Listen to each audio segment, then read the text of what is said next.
Perhatikan gambar berikut ini. Yang pertama ada gambar es batu, yang kedua ada gambar oven. Dari benda di atas, apa yang kalian pahami? Tentunya es batu terasa dingin dan oven terasa panas. Nah, sekarang kita dapat menyimpulkan pengertian suhu dari gambar yang diamati tadi. Jadi, suhu adalah tingkat derajat panas dingin suatu benda. Alat pengukur suhu adalah termometer. Skala suhu. Skala suhu terbagi 4 sebagai berikut. Yang pertama, skala Celsius, skala Fahrenheit, skala Reaumur, dan skala Kelvin. Skala suhu yang banyak dipakai adalah skala Celsius. Namun, yang terpenting dalam sains atau skala satuan internasional adalah skala Kelvin. Titik tetap bawah dan titik tetap atas skala suhu sebagai berikut. Pada skala Celsius memiliki titik tetap bawah 0 derajat Celcius dan titik tetap atas 100 derajat Celcius. Pada skala Fahrenheit memiliki titik tetap bawah 32 derajat Fahrenheit dan titik tetap atas 212 derajat Fahrenheit. Sedangkan pada skala Kelvin memiliki titik tetap bawah 273 Kelvin dan titik tetap atas 373 Kelvin. Pada skala Reaumur memiliki titik tetap bawah 0 derajat Reaumur dan titik tetap atas 80 derajat Reaumur.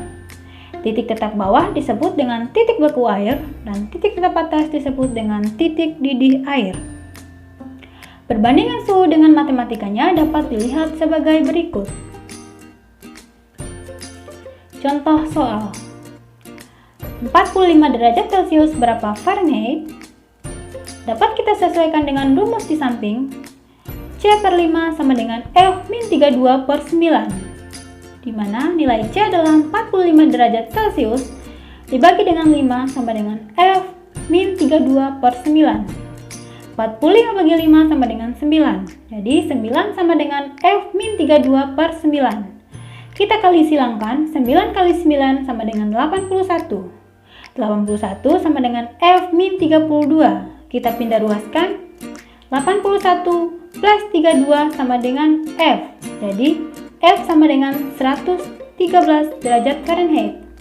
45 derajat Celcius sama dengan 113 derajat Fahrenheit. Perhatikan gambar berikut. Yang pertama, ada gambar kabel dipasang kendor. Yang kedua, ada gambar kereta api yang dipasang renggang.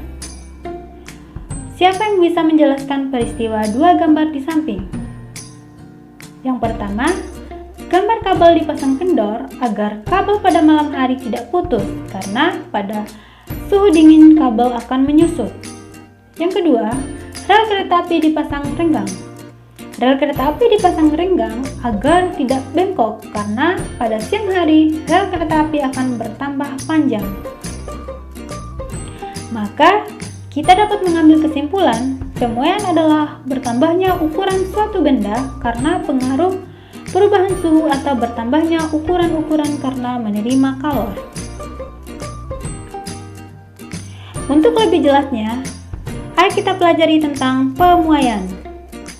Sudah dijelaskan tadi, pemuaian adalah bertambahnya ukuran suatu benda akibat adanya perubahan suhu. Perubahan tersebut dapat berupa perubahan panjang, perubahan luas, maupun perubahan volume suatu benda. Sebuah benda dapat mengalami perubahan akibat menerima sejumlah kalor. Dalam video ini, kita akan mempelajari tentang pemuaian pada zat padat, pemuaian pada zat cair, dan pemuaian pada zat gas. Pemuaian pada zat padat. Pemuaian terjadi pada zat padat dapat berupa pemuaian panjang, pemuaian luas, dan pemuaian volume. Sebuah zat padat yang menerima sejumlah panas dapat mengalami pemuaian panjang. Sebagai contoh, rel kereta api akan bertambah panjang jika terkena sinar terik matahari. Oleh karena itu, rel kereta api diberi ruang atau celah agar pertambahan panjang tidak menyebabkan rel tersebut melengkung. Panjang akhir akibat pemuaian dapat dihitung dengan persamaan sebagai berikut. L sama dengan L0 dikali 1 plus alfa delta T, di mana L0 adalah panjang mula-mula, alfa adalah koefisien muai panjang, delta T adalah perubahan suhu, dan L adalah panjang akhir. Pemuaian luas dan pemuaian volume zat padat. Pemuaian luas dan pemuaian volume zat padat merupakan bertambahnya luas atau volume zat padat akibat perubahan suhu yang dialami oleh zat. Luas zat padat setelah mengalami pemuaian luas dapat dihitung dengan persamaan sebagai berikut.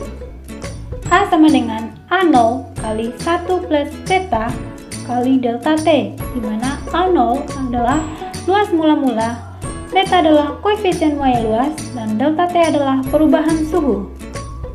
Pemuaian luas memiliki koefisien muai luas sama dengan 2 kali koefisien muai panjang.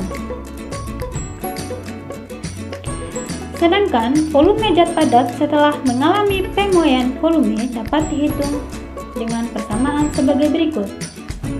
V sama dengan V0 kali 1 plus gamma delta T, di mana V0 adalah volume mula-mula, gamma adalah koefisien muai volume, dan delta T adalah perubahan suhu. Koefisien muai volume sama dengan 3 kali koefisien muai panjang. Pemuaian zat cair dan gas. Sebagaimana zat padat, zat cair juga memuai jika dipanaskan. Bahkan, pemuaian zat cair relatif lebih mudah atau lebih cepat teramati dibandingkan dengan pemuaian zat padat. Pemuaian pada zat cair tidak melibatkan muai panjang ataupun muai luas, tetapi hanya dikenal sebagai muai ruang atau muai volume saja. Semakin tinggi suhu, maka semakin besar muai volumenya. Contoh pemuaian pada zat cair dapat kita lihat naiknya air raksa pada termometer dan air yang sedang mendidih. Gas juga dapat memuai. Pemuaian pada gas terjadi pada saat gas tersebut dipanaskan dan dapat terjadi pada sebuah jenis gas. Sebagai contoh, ban mobil yang meletus terjadi karena pemuaian udara atau gas di dalam ban. Pemuaian pada gas tersebut yang terjadi karena adanya kenaikan suhu udara di dalam ban akibat gesekan roda dengan aspal. Sekian dulu penjelasan singkat tentang suhu dan pemuaian.